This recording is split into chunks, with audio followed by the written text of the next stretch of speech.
Hey there, have you ever wondered how machines make decisions? Like how does your phone know the difference between your dog and your cat? Or how does a self-driving car decide to stop at a red light? Well, today we are diving into the magic behind it all, machine learning. And we are going to start with one of the simplest yet most powerful models, the Perceptron. In today's video, we are starting from scratch to understand what a perceptron is and how it works, how it learns to make better decisions using training, how gradient descent help minimize mistakes step by step, the challenges of complex error surfaces like non-convex functions, and some hints about solutions we will explore in the next video. By the end, you will not only understand the perceptron and gradient descent, but also get a glimpse of how these building blocks power more advanced machine learning systems. Let's dive in. So, what is perceptron? At its core, a perceptron is a tiny decision making machine. It's simple, linear classifier, which means it helps us to decide between two categories, like cat or a dog, or yes or no, based on the data we give it. Think of it like a mini brain. It takes in data, processes it using some rules, and then gives us an output like yes, this is a cat, or no, this is not a cat. In technical terms, it's the building block of more advanced neural networks. Alright, so let's break down the structure of the perceptron.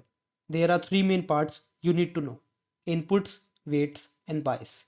Inputs are the features or data points you want the perceptron to consider. For example, when deciding if a picture is a cat, the inputs could be things like fur color, size, or ear shape. Now, if we talk about weight, each input has a weight.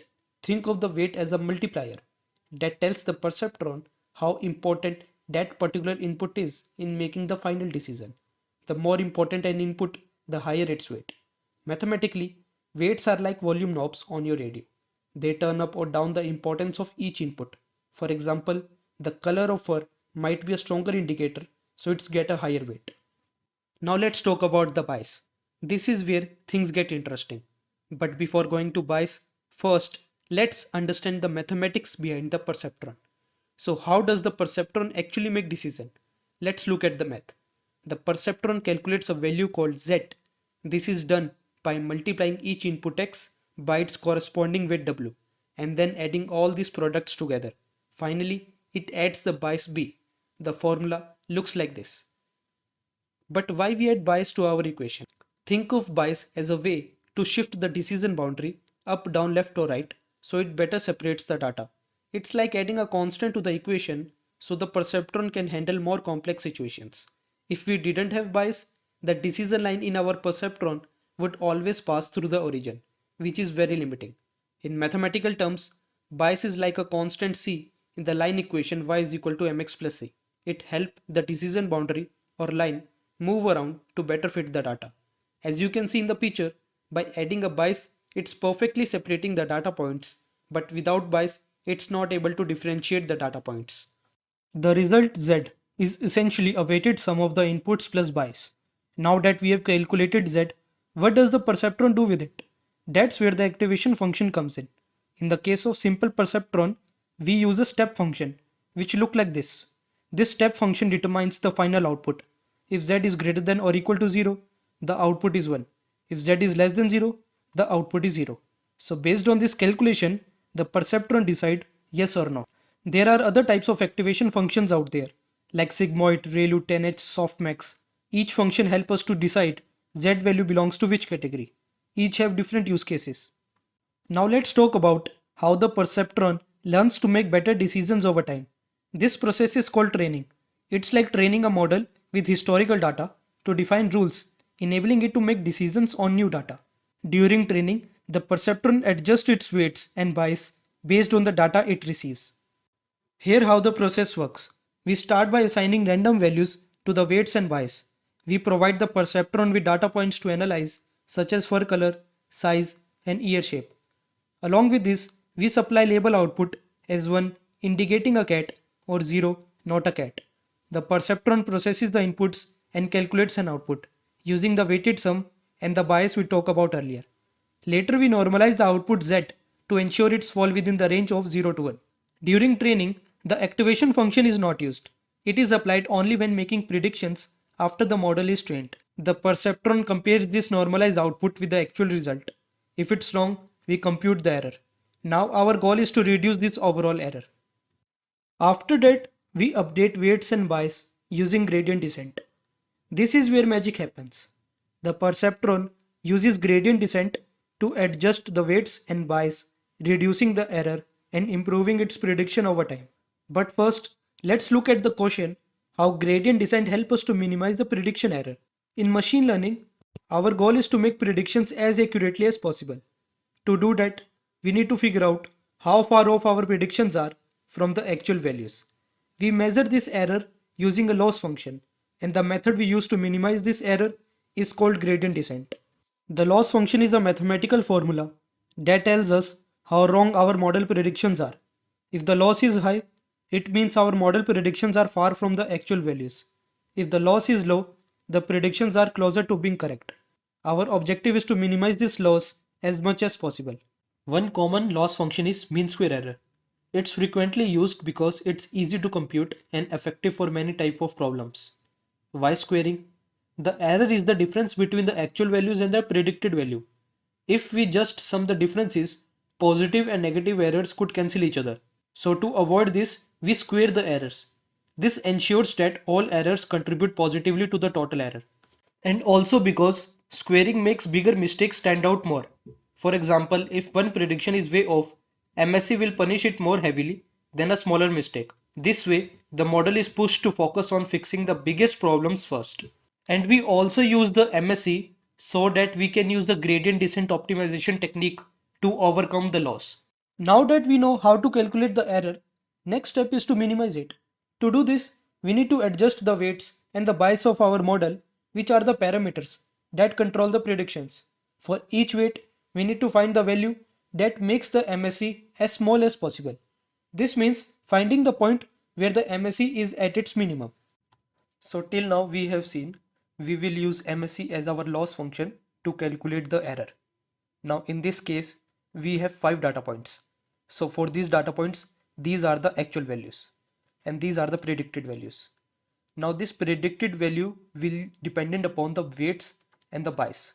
So if we change the weights and the bias, the predicted value will also change. And if the predicted value change, then our MSE also change. So therefore MSE is dependent upon weights and the bias.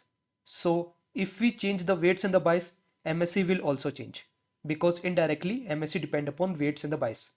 So we have to figure out a corresponding weight and the bias so that our MSE is at its minimum.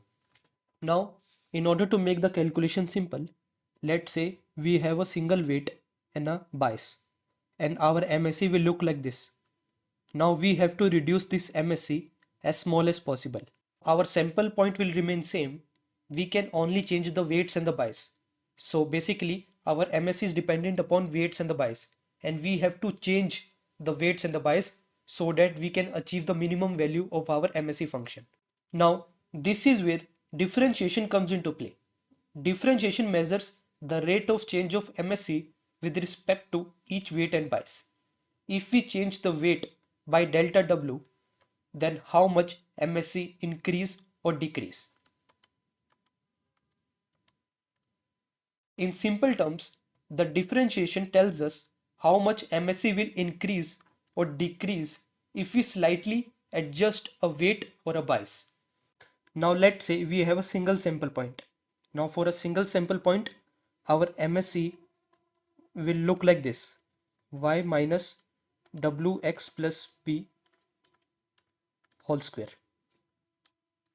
So basically this is a quadratic equation. So MSE is equals to y square plus wx plus b whole square minus 2y wx plus b. So in this equation, y and x are our fixed points because these are the sample data points and the variables are weights and the bias.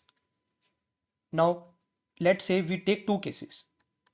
First case where w is fixed, weight is fixed, and second case bias is fixed.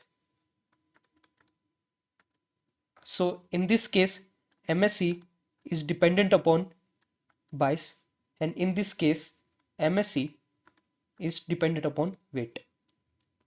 Now for each case we have plotted a graph. So we have plotted a MSE versus bias graph and MSE versus weight graph, and our goal to reach the minimum point where the MSE is at its minimum in both of the cases. Now let's say for a given bias B1 we have achieved a MSE. Here Y, X and W are fixed points. Here differentiation tells us the slope of the graph at MSE, B1 point. So at this particular point, what is the slope of the graph? Now the question arises that what is the purpose of finding this particular slope in this graph? How does this help us to minimize the MSE? The slope is important because it tells us two things. The magnitude of the change. How does the error is increasing or decreasing, and the direction of the change. Whether the error is going up or down as we change the weight or the bias. So in this case, if we increase the bias by delta B, let's say we increase the particular bias, then we know that our MSE will decrease because previously MSE is pointed here, but as we increase the bias, our MSE has been decreased. So in this particular case, we can say we should increase the bias in order to minimize the MSE. So first thing is magnitude of the change.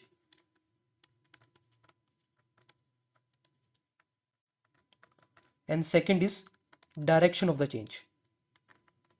We have to calculate these two things for a given bias and the weight. So how does we calculate this? So both of this information has been extracted by the differentiation. Now we will see mathematically how the differentiation help us to get these two information. So first we will differentiate this equation with respect to bias. So this particular variable will reduce to 0 because this is a fixed value. Here we will get wx plus b and 1 minus 2y 1. Now let's differentiate with respect to weight.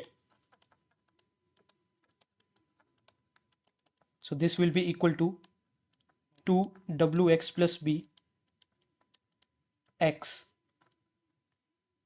minus 2y x.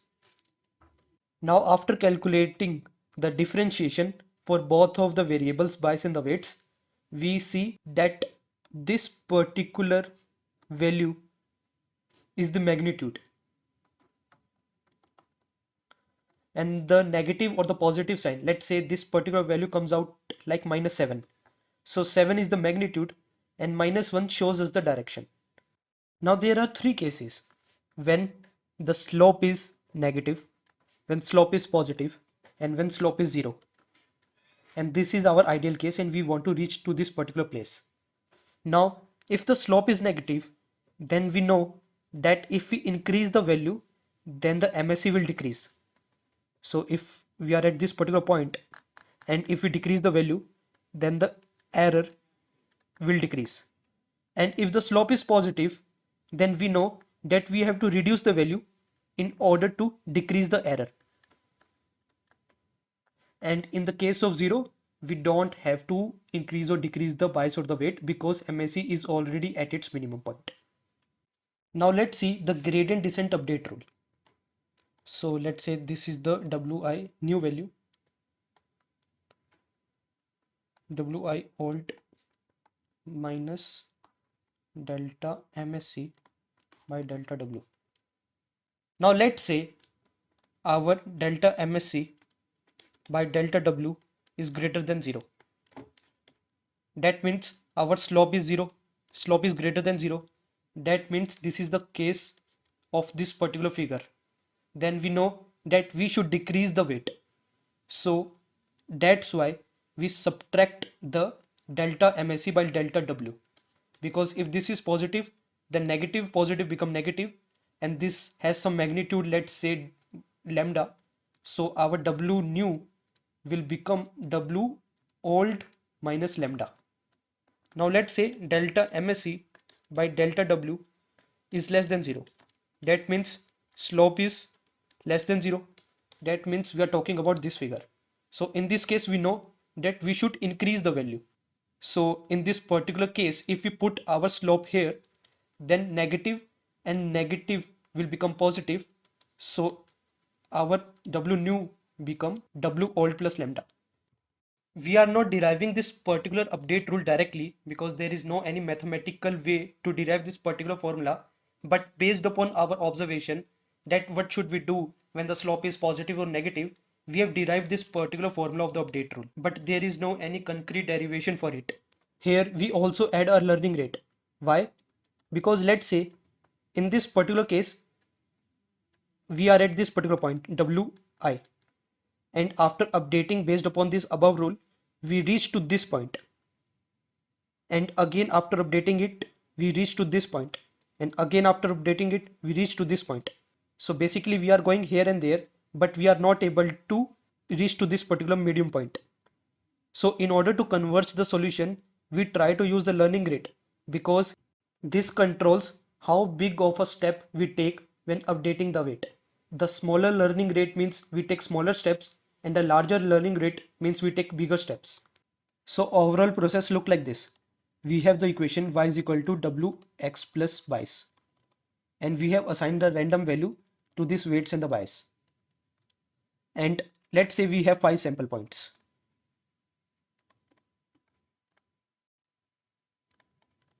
At iteration 0, we calculate the MSE, which is equals to this formula, actual minus predicted whole square. And after calculating the MSE, we try to calculate delta MSE by delta W and delta MSE by delta B. And based upon this value, we try to update the weights and the bias. And again, we calculate the MSE, we calculate the delta's value, and we again calculate the W and B. And we try to do it again and again and again until our MSE value will be reduced. Now let's talk about the challenges of the gradient descent. In simple models, the loss function is convex, like a smooth U-shaped curve with one clear minimum. But in real-world problems with many weights and biases, the error surface can be non-convex. Think of it like a bumpy landscape with multiple valleys and peaks. There are three key problems when applying gradient descent on bumpy landscape. First is local minima. The algorithm might get stuck in a small valley, unable to find the best solution. Second is saddle points. You can get stuck at flat regions where the gradient is 0 but solution isn't minimum. Slow convergence. And the last problem is in larger datasets or highly complex models, it can take forever to reach the solution. In the next video, we will explore smarter techniques to tackle these challenges like stochastic gradient descent, momentum, and advanced optimizers. We will also discuss how neural networks overcome the limitation of perceptrons and dive deeper into solving real-world problems. Now let's talk about two terms which is widely used after training is complete for a given model, as training a perceptron isn't always perfect. Two common problems are overfitting and underfitting. Overfitting happens when the perceptron learns the training data too well, including all the noises and outliers. It performs great on the training data but fail when faced with new data. Underfitting is opposite of overfitting.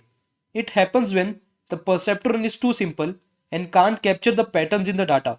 It performs poorly on both the training data and the new data because it hasn't learned enough. The goal is to find a balance between these two extremities. We want the perceptron to learn from the data, but not to memorize it. This is where techniques like cross-validation and regularization comes into play, which help the model generalize better to new data. We will discuss this in the next video. So for the next video, we have two topics in mind: how to find minima for non-convex curves and how to balance overfitting and underfitting. Alright, we have covered a lot today.